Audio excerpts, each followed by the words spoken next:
do have to show you guys.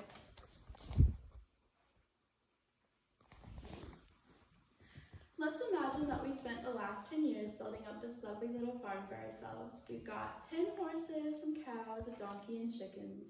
We go to bed one night and everything seems perfectly fine, and then we wake up the next morning and 5 of your horses are dead. How is this possible? This is possible by a toxin known as Clostridium botulinum, and it causes equine botulism. Well, it causes botulism, but today I'm going to be talking about equine botulism because that is what I'm most knowledgeable in. I represented the 2021 North Carolina Apology team and the 2022 North Carolina Horseful team at the national levels and have earned 3 national championships. It should also intrigue you as a human because botulism affects humans with the same deadly onset, or the same deadliness and the same rapid onset that it affects horses as. Oh, wait, nope, just kidding. Okay. So botulism affects all mammals and birds. It is the most potent neurotoxin known to man. It only takes a needlepoint's worth of the toxin to kill you in under 24 hours. Botulism causes a progressive flaccid paralysis. So this means over time, with the progression of the disease, they start to lose all muscular function. 2 of the characteristic symptoms include an inability to eat and muscle weakness. And the rapidity of onset of botulism is so high that, as stated in my intro, you can go to bed and think everything is fine and just wake up with a herd of 23 dead animals as seen in Florida. So what does most potent mean? It means that it only takes a small amount of it to become deadly. So botulism is from the same family as tetanus, which you guys might be a little bit more familiar with. And if you're not too familiar with tetanus, you might be familiar with lockjaw. So in tetanus, caused by Clostridium tetani, you get a rigid paralysis. So they become locked up. They can't move. But in botulism, they lose all muscular function. It's quite sad. With all of that being said, there are 3 ways that botulism can be obtained. The first being toxico-infectious botulism, which is more commonly known as Shaker-Foal syndrome. The name is based on the symptoms showed. So the foal will eat something containing the bacteria because their intestines haven't yet grown the bacterial population to fight off the disease. The second way that they can get botulism is through forage poisoning. So this is the ingestion of the preformed toxin.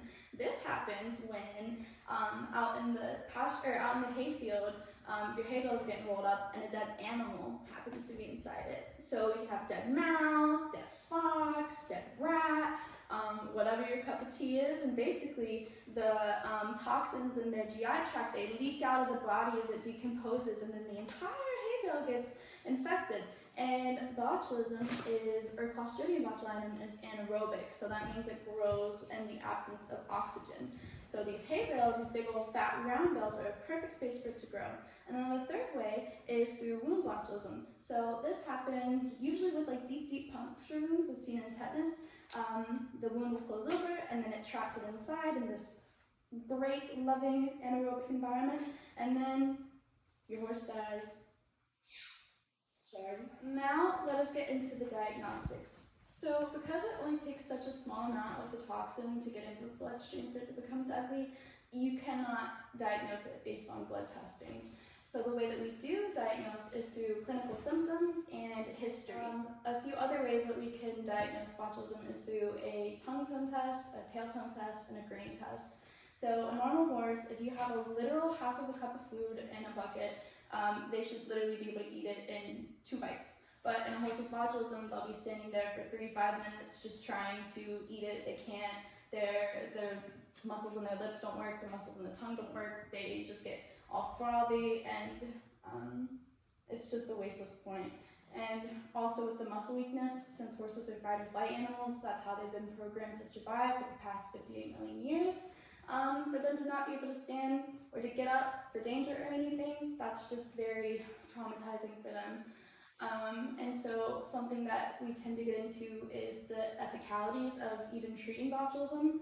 So you have to be able to catch it very, very, very early on for there to even be any chance at all of success in treatment. Otherwise, they lose complete neuromuscular function. That has to be completely rebuilt. That takes time. That can be upwards to a week of not being able to walk. And so a lot of times, it's just best to put your animal down, which is why the key is in prevention. So how do we even prevent botulism when it's found everywhere? We have risk-based guidelines for vaccines. It's a 3-dose series.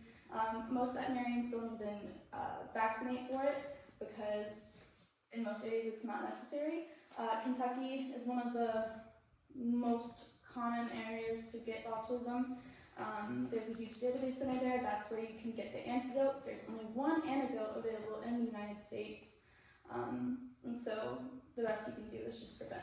But anyways, that's why we've covered what botulism is, the clinical symptoms, diagnostic measures, who should be concerned, and why. Thank you. I don't know, I just want to be done.